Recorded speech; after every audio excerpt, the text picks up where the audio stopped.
the next week, they appeared in so many living rooms, it was hard to think of them as dangerous. I'm Lloyd Robertson, and this is CBC Weekend. John Lennon is here in Canada selling peace. He is here in our studio tonight, along with Yoko and Rabbi Abraham Feinberg from Holy Blossom Temple. And John, just before we get on with our discussion here, I want you to meet a man who is waiting to talk to you in our Winnipeg studio by the name of Russell Dorn.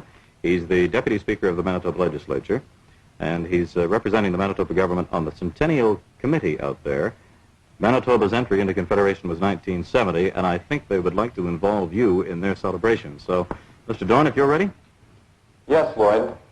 I'm speaking to you from Winnipeg, where the Premier of Manitoba, who is Canada's youngest Premier, has sent a letter to John Lennon, which was mailed yesterday, and I would like to read that letter to Mr. Lennon.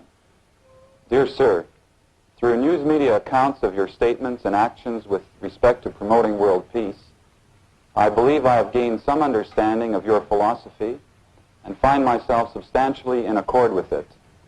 Therefore, it would give me and the government of Manitoba considerable pleasure if you would consider Manitoba as a site in 1970 to promote world peace. We would, of course, be prepared to provide you with every assistance in selecting an appropriate site. Yours sincerely, Edward R. Schreier. How about that, John? That's beautiful, and we'd like to thank you very much. And I can't give a date or anything now, but we'll be there, definitely. And it's just, we're overwhelmed by that offer, and we just don't know what to say. It's just too much, you know. Mr. Dorn, here's a chance for a little plug to the other people of Canada as well. You know, John was telling me that he's never been to Winnipeg, so perhaps you could tell him what the beauties of Winnipeg will be in 1970. And happy birthday for you, whatever it was he said before. Well, thank you very much. I might just mention in brief that we're in the center of Canada. We have a very progressive province and a large city. Our capital is 500,000. We have also in our province the International Peace Gardens, which is shared between North Dakota and Manitoba. And we're very proud of the fact that next year we'll be celebrating this 100th anniversary, being the first province to join Confederation. I hope that things will work out from your end and from ours, and that we're going to try to keep you to your word right now, John. Oh yes, you don't have to worry about that. It's just a matter of I have people around me, like anybody does, who make sure that it happens and do the phone calls, and we'll be in touch as soon as the lights go out. You know, I mean, like tomorrow, whenever we get the letter, you know, we'll wait for the letter with the address, etc. Thank you very much, Mr. Doran. Thank you. Thank you from both of us. John, you've been terribly flattering to Canada since you've been around this week, and Vice I'm just versa. wondering how you can define that strain that seems to run through our national character. We say we have an inferiority complex in this country. What is it about Canada? Why is this peace movement being held here? You know, it's like beyond me, the ins and outs of it, why we're here doing these things in Canada. I can say things like, I know Canada wants to talk to China and all those things, but they're not exactly the point. It's something else that I can't define it. Probably But we it's came, meant to be that. it's like it's meant to be. We can only say it's like it's meant to be. But we came to Montreal first time for the bed-in by mistake.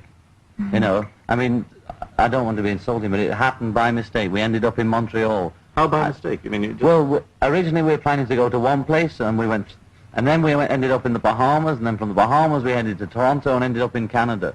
And our plan, we didn't have a plan. We ended up in Montreal doing a bed-in. By chance. By chance. And then we met a lot of nice people, you know, and of course we meet millions of people. Canada is the first country that we've been given help with our movement. Most people that approach us want something. Canada is the first place that has given us something. For instance, the media and the press treat us as human beings, Right. Yes. which is, I'm astonished. They're very I'm not strict, used to it. We're You know. very thankful. about Well, that. we have always been, or at least we've considered ourselves to be a peace-loving nation and mediators to some extent. I would like to know why you wouldn't choose a place where war is going on right now, or where there is a dispute in progress. Vietnam, the Middle East. A, because Canada chose us as much as we chose Canada. B, we had an offer to go to Biafra. This was last year sometime, and Yoko was pregnant then. We considered the offer. We then declined because of her pregnancy. And during that time, we had time to think. And what the Biafrans wanted from us was publicity. That's what they wanted, even though they would have liked us to go in there to give them publicity. And we thought, because we're frightened for a kickoff of going where British bombs are dropping. They just recently dropped one on one of your Canary Relief things. That was a British bomb, folks. I'm frightened. I got more frightened when I went into it. And then we had to consider the pros and cons of risking.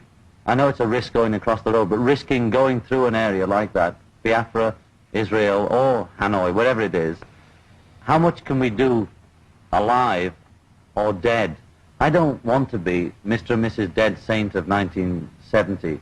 Well, surely this message, war is over if you want it, that quite simple message of yours, is really aimed at the people south of the border. Yes, because we have a choice. There are basically maybe two problems. We have a cancer. Now, you can cure the cancer when people have got it in Biafra and Vietnam, or you can try and prevent cancer. Quite right. So let's say we plump for research, and we're hoping, and seeing that 14-year-old boys play was just beautiful. That gives us more hope than ever just to see something like that. Can you get back into the States shortly? I'm hoping, I'm full of hope, as you can see. I think the States will let me in shortly. I just hope, it's like that all the time. It's like ping pong, Rabbi Feinberg. It's their loss if he doesn't win. Yes, Rabbi Feinberg, there were some comments made yesterday from people in this country about this being a naive project, and some Canadians say it's a waste of time. What's your feeling about that? Quite the contrary. I think this project of the Pop Peace Festival is very realistic because it's intended to leap over the politicians and reach the people. Well, now, you've been to And what Hanoi. people? You know how The young difficult that people. Vietnam situation is. Of course it's difficult. But it wouldn't be so difficult, the war in Vietnam would be over, if the American people, the silent majority, which I consider to be for peace, not for war, really and definitely and clearly made its will known. And the purpose of this festival is, as I say, to reach the people. And what people? Primarily the young. They are, above all, the silent majority because they don't have a vote. And I think that it's the plan to give them a vote, to let them make their decision for war or peace. And besides, this festival will give new zest and enthusiasm and hope to the peace movement. I've already heard from leaders of the movement in the United States and Canada how happy they are that John and Yoko have undertaken to be the spearhead. They don't like to be referred to as leaders, but they are leaders because of what they are.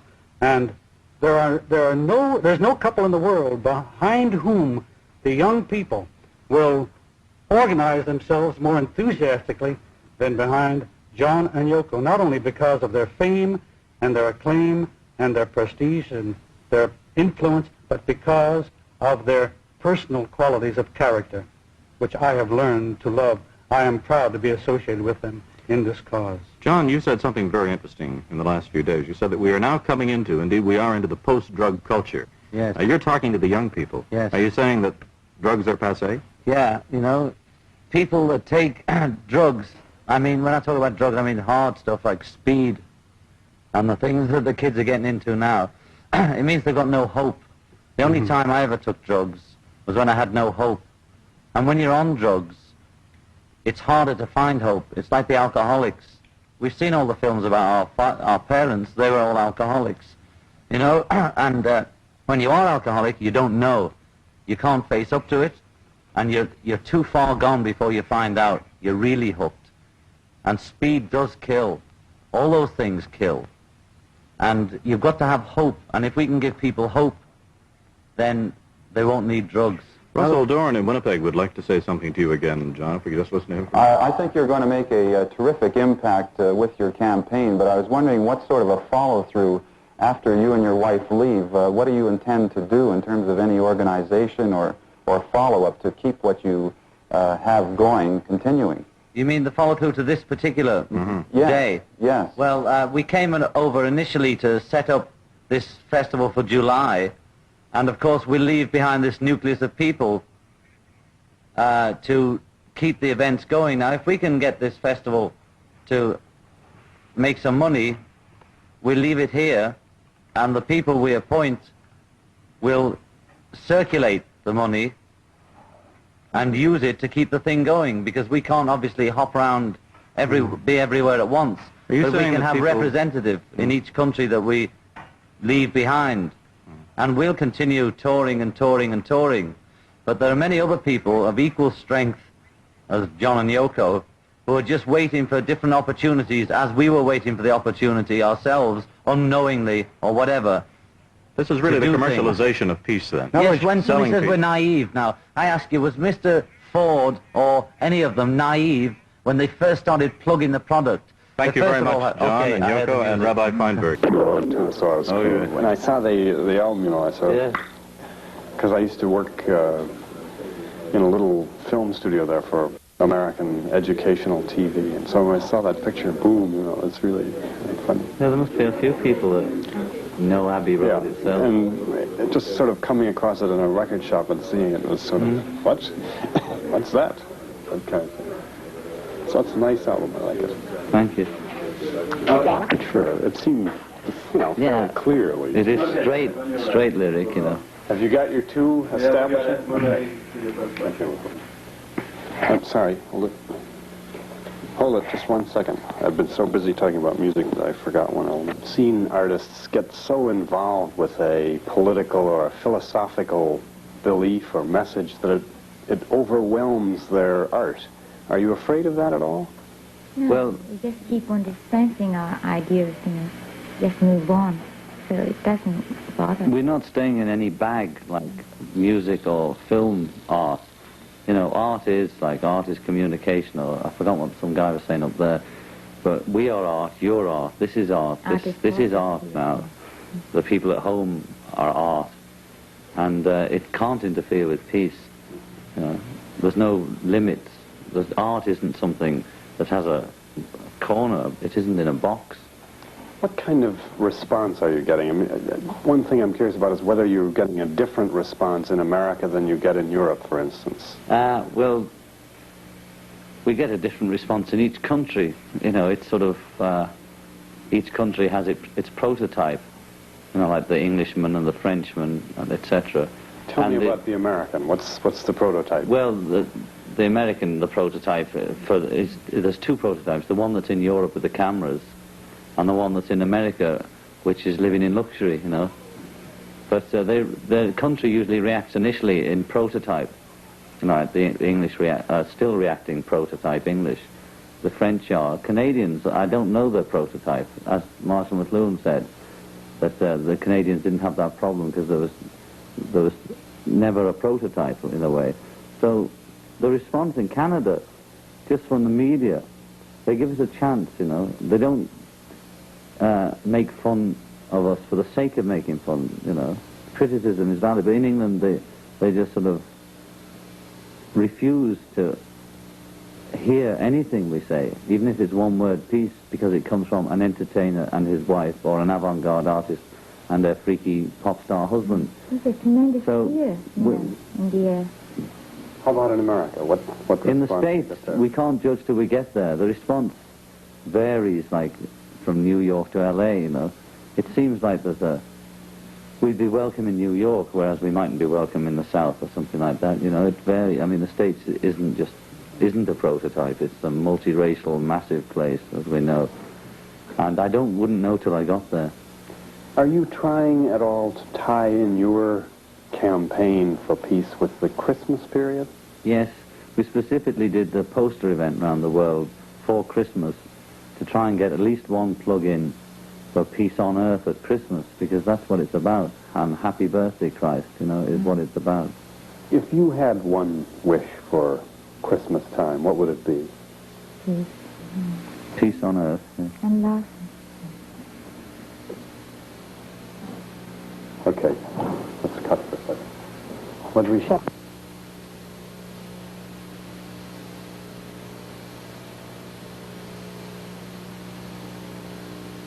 Then that poster is irrelevant. When we have peace on earth, that poster won't exist only as history. In other words, the poster showing a starving child would be irrelevant if you had... If we had peace, you asked us what we wanted, peace on earth. That implies no violence, no starving children, no violent minds, no violent households, no violence, no frustration, no fear. That seems like a massive kind of desire. I mean, I'm not, you know... But we all have it. We all want it somewhere along the line, you know. And this is the age of communication, and it's so rapidly expanding now, you know, that you can see that 10 years now is like 2,000 years. That's it. So it's not that difficult. It will happen in a year or two. In other words, you feel that with the ease of communication now, you might be able to really achieve it quicker. If the Beatles made it, in quotes, overnight, which we didn't, but the next people that make it will really make it overnight. You know.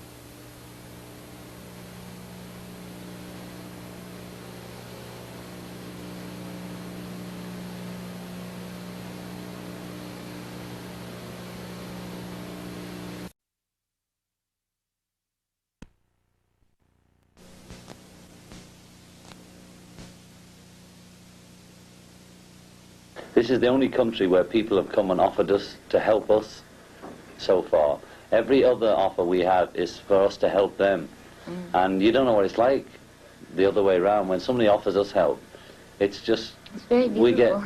In the middle of the Revolution number 9, it says something about if you want a contribution. Do you get a lot of requests that way for, help the revolution? We get lots of requests, various requests. The begging letters are the most constant, 90%. And they vary depending on what we're doing at the moment. If we're having a miscarriage, we get many people who had miscarriages too, and just £100 for a new car will save us. And if we got married, there's many people that are saying, we were married too, but my wife died and my leg fell off and my head went black. And, you know, so it's usually that kind of hype, you know. But we select the things we want to help, you know. Yeah. What do you mean by peace? Just all its aspects. Peace of mind, peace in the street, peace in your own home, peace throughout the world. Really means no violence, or violence that's channeled and doesn't hurt. That's what I mean by peace, I think. I can't define things, you know. Yeah. I'm not Peace from of that mind, school of thought. I'm not educated to talk like that. I talk in jingles. Yeah. You know, I'm in monosyllables, I can't even say that, you know. And so peace means that to me. Don't hurt people. You gave your OBE? MBE. MBE? Oh, MBE is one better. Oh, really? Oh, really? Yes, we got the weediest one. You know. We usually start from... I gave it back, you know, because it always embarrassed me. I was a bit of a hypocrite to take it, but I was on the make. And I'd been thinking of giving it back for a long time. I'd discussed it and thought about it and put it off like you do about anything, like getting, I don't know, I was going to say a haircut, but something like that, you know, like getting your teeth fixed, you know. I was always going to do it, you know, whenever I remembered it or saw somebody put it on a letter, I used to flinch, you know, because I'm basically a socialist. And so I was always thinking I'll have some event like the bed-in, and then I'll announce, and I'm going to get the MBE back. So you gave it back to a socialist government? Yeah, well, they gave us it. But the thing was, it was an event in itself, you know, and it was just a gimmick to just wave the flag and say, remember Biafra, because Britain is more responsible, although we think everybody's responsible for all the things. Britain must be aware of its responsibilities in Biafra, and for our government policy towards the US Vietnam thing. The war departments after World War II became the defense departments. There's no reason they couldn't become the peace departments. Well, if peace really lost its meaning, we'd invent a word, you know.